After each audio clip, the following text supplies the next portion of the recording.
storytelling. But as I listened to that wonderful introduction to country, conducted as it was in the language of the people who have lived in this part of the world for 50,000 years, I was struck by the power again of language and stories. When we listen to them, when we give them voice, we do start to pay enduring respect to elders past, present, and particularly future. Secondly, I think effective leaders are continually stopping to calibrate their professional world with what is happening around them. Without doubt, in Australia in 2017, there are different societal expectations about a range of matters: domestic violence, giving voice to our Indigenous communities, finding better gender balance, understanding diversity and inclusivity to a greater degree. Organisations that address these issues, I think, start to absolutely position themselves and their organisations for the future. The attribute that effective leaders do well, they find the big problem and they go and stand next to it. They don't shuffle media, advisors, or the bureaucracy, or people particularly good at spin in between them and the big issue. They stand.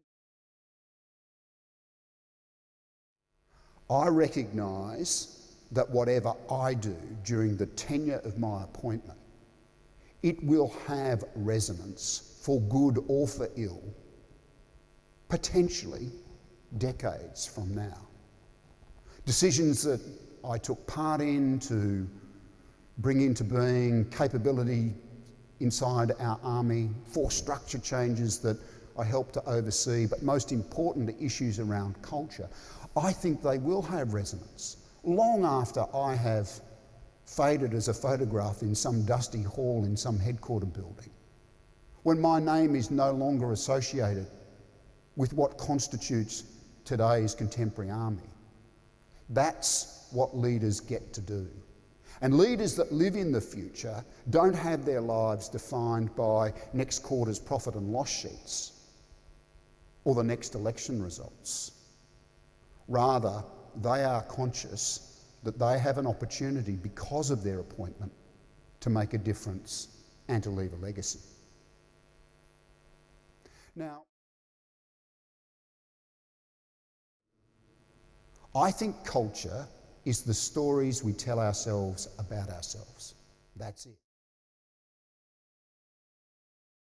He's an Australian soldier, Aussie digger. And what have you thought? You've thought of a male who's white, Anglo-Saxon, probably from a rural background, a natural soldier requiring almost no training, someone who fights best with a hangover, and who never salutes officers, especially the Poms. But I would think that very few, if any of you, have thought of a man or woman of Aboriginal or Torres Strait Islander heritage, a man or woman of Muslim faith, a man or woman of a different sexual orientation to my heterosexual orientation.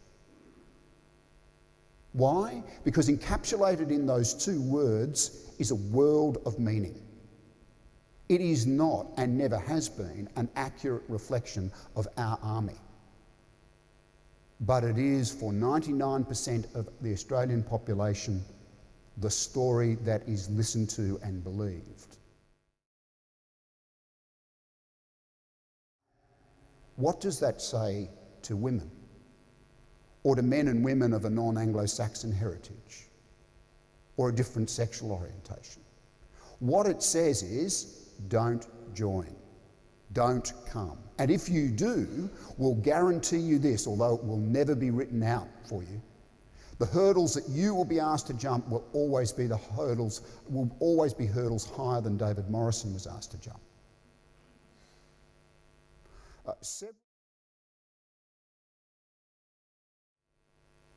Now, I have my strong and vociferous public critics for holding views like this.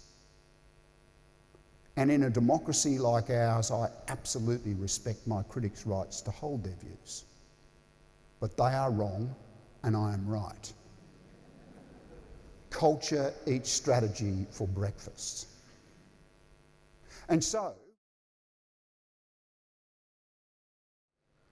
I was unprepared for the fact that she would sit down opposite me and without any preamble say to me, "General, why is it that less than 10% of your workforce for over a century have been women?"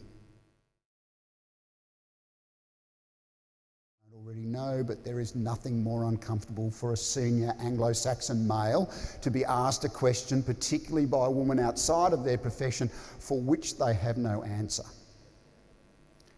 So I looked at the View. I sort of tried to get the profile just right. You know, that sort of stern, avuncular, wise, while I scrambled mentally for something that I thought might be adequate, and then I looked back at Elizabeth Broderick and I made it up.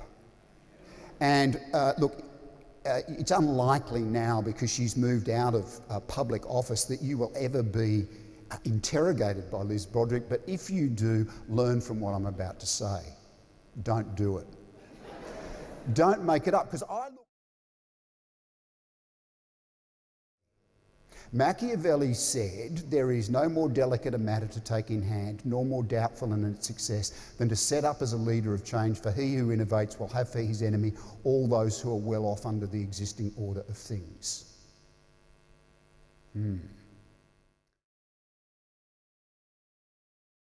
Very proud to say that in a period of just 2.5 years, we grew the number of women in our army by over 700. Recruited and retained. I would think that there would be almost no organisation on the planet who could make a similar claim. We did that because we approached things leading with the head, setting targets, changing policies, looking at the way we judged merit, recalibrating the criteria by which we judged merit.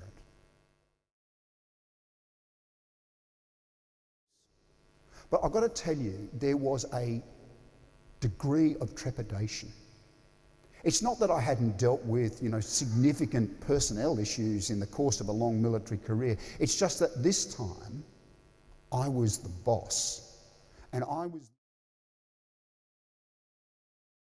passionate about this. We not only holding ourselves back as an army if we fail to make the use of talent that is available in 51% of the population women, or the overwhelming majority of Australians who are not Anglo-Saxon men. But we as a nation do that.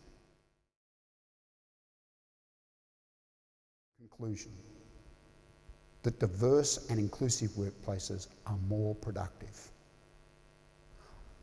If you don't believe it, I'm sorry, the jury came back in years ago. Focusing on diversity and creating inclusive workplaces where men and women are judged on their willingness to contribute, their potential to succeed, rather than on some very questionable criteria around race or religious belief or sexual orientation or gender, takes organisations forward. As I pointed out to the captains of industry, we were all in competition with each other for talent. And at least with respect to over 700 women, I won and they lost. We are all about making our organisations more effective, more productive, more in tune with the people we serve. That indeed is the essence of what local government is.